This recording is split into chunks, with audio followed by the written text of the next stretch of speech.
Hi, welcome back to Living Lies and Speaking Your Truth. We are here with Gary Alt and part two of getting to know him and his time in the Jehovah's Witness. And as I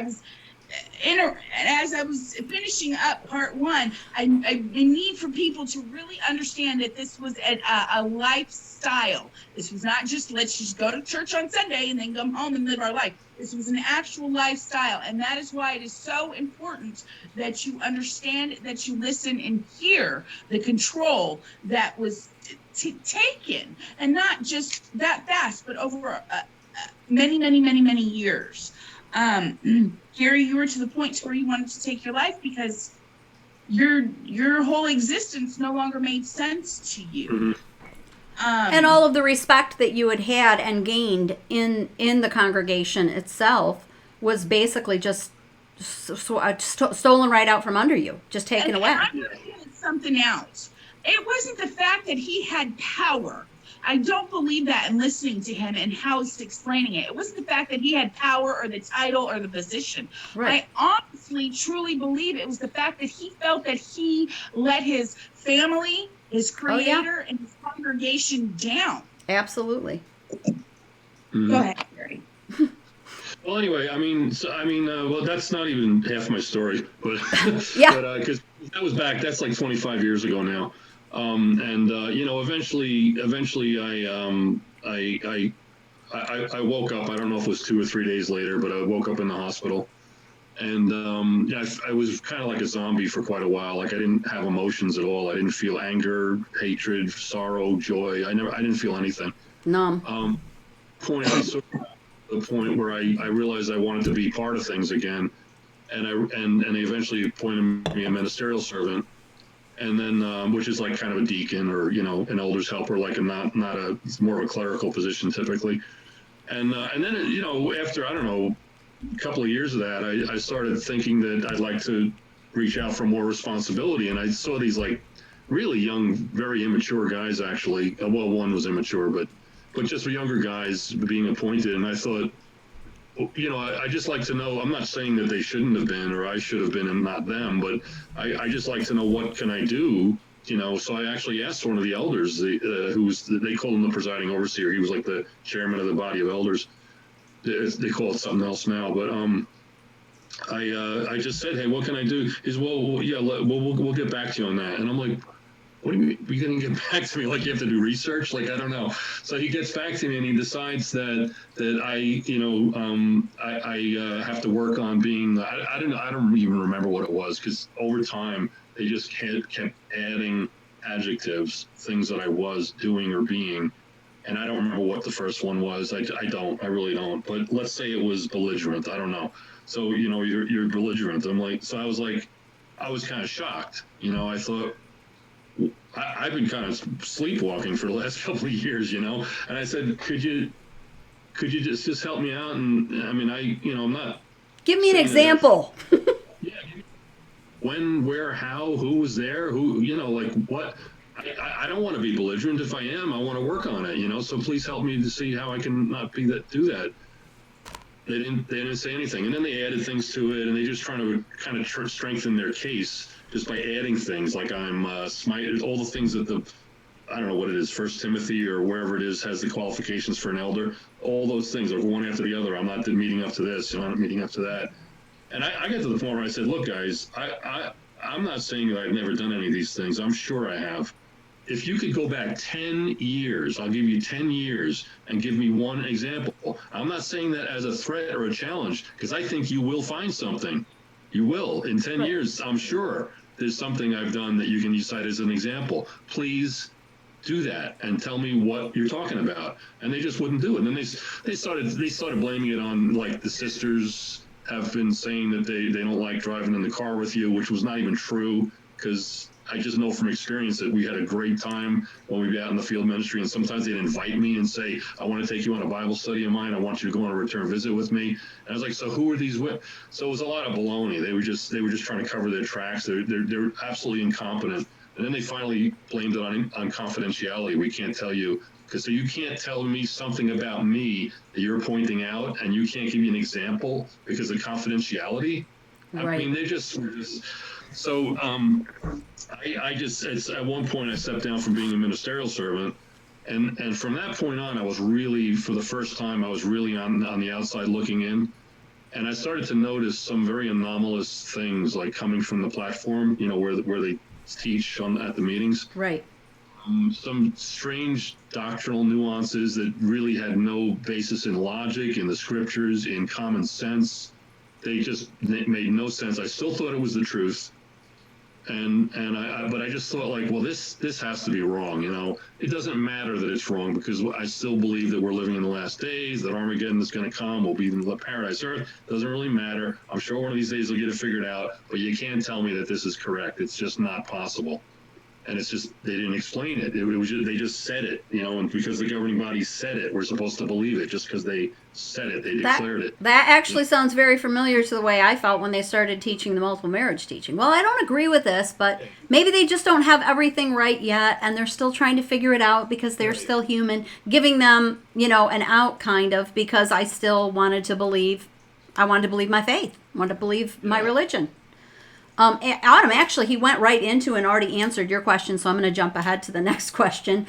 Okay. We know that you ended up getting divorced while you were still part of the group. Can you tell us how and why that happened, and also how it was received by the organization? Yeah, well. So what happened was, after I stepped down from being a ministerial servant, and I was on the outside looking in, and I was treated even worse than ever by the elders, especially. It just didn't stop. I would lay awake at night, just thinking, going into these downward mental spirals, And I think my wife just developed a contemptuous attitude toward me. She just said that, I'm not doing things Jehovah's way. That was her favorite expression. If you just think that things Jehovah's way, it just didn't stop, And it's like, I'm doing everything I think I'm supposed to be doing, But so what ended up happening was our last kid left the house. He got married, so all three of them are out, and it's just the two of us.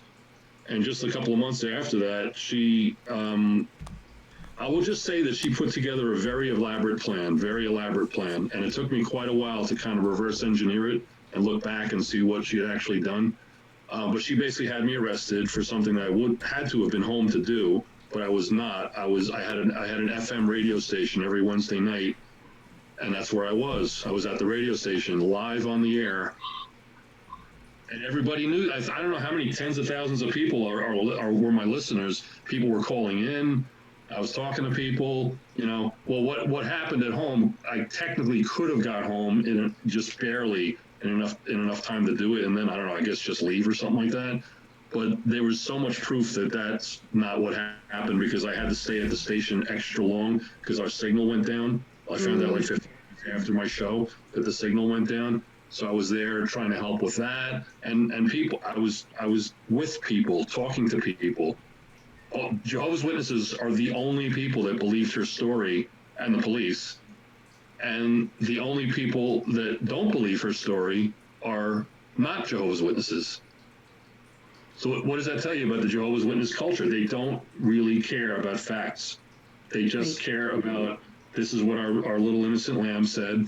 And obviously, because Gary was like, not really as active as he used to be, he's obviously losing Jehovah's spirit. And so therefore, he's got spiritual problems. And this is, that's what happens with people with spiritual problems. They do these really bad things. And you think she did this purposely to be justified within the religion to divorce you, basically, right? Yeah, that's basically what it was. And again, that's not something that I would expect anybody to understand. But it's a fact that you can't get divorced unless it's a scriptural divorce. You can't get remarried, put it that way, or even date somebody unless your divorce is scriptural, which basically means that the other party committed adultery. And she was always trying to make me commit adultery, actually. I mean, that was kind of interesting. But she was always trying to prove that's, because she was convinced that worldly people are all immoral. They have sex with whoever they want, whenever they want, at the drop of a hat. That's what they do, because they're not in Jehovah's organization. And because I've lost Jehovah's spirit, I'm just as good as a worldly person. So she was convinced that was what was going to happen. And when it wasn't happening, that's, I believe, I mean, this is, speculation. Yeah, but I don't even know what else to believe. She came up with a way of making it happen, because if she had me arrested and my life turns to garbage, and we're separated, then I'm definitely gonna, lift somebody's skirt. There's like no way I'm not gonna be able to do that. So that's basically what happened. And then the divorce happened about a year later. Well, so right from the get-go, I was completely isolated from everybody. Never disfellowship, no committee, nothing judicial. But I was totally like, nobody returned my phone calls. I didn't have a place to live. Nobody bothered answering my calls when I asked if I could just stay at your house for a couple of nights. I completely lost the brotherhood. It got completely demolished in one evening, which I accepted immediately because I realized how phony it is.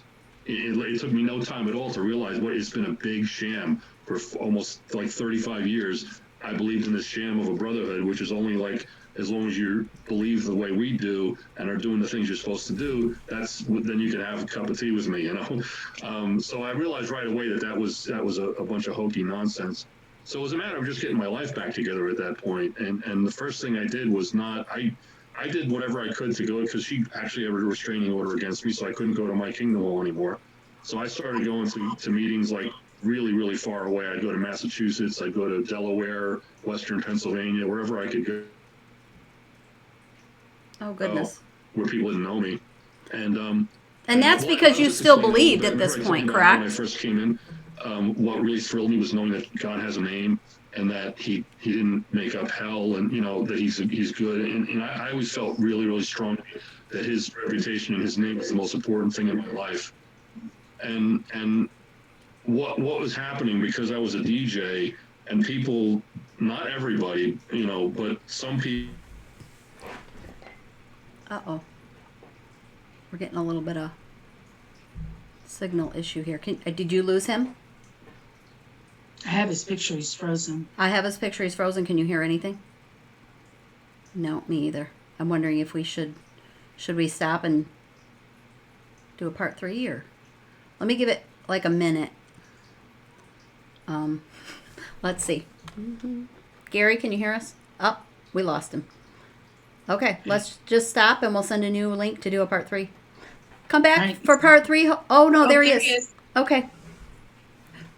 We lost you there for a minute. You're back. All right. So are you still there? Oh, maybe not. The connection's really bad. Am I making sense? Okay, I can hear you now. Can you hear him now, Autumn? Okay. Yeah. Okay. Now I can hear you. So I guess what I was saying is that. Oh no. It says I have a bad. You want us to try sending a new link? Let's try sending a new link. Okay, we're gonna come back for a part 3. This is gonna be a really short part 2, but come back for part 3 to hear the rest of Gary's story.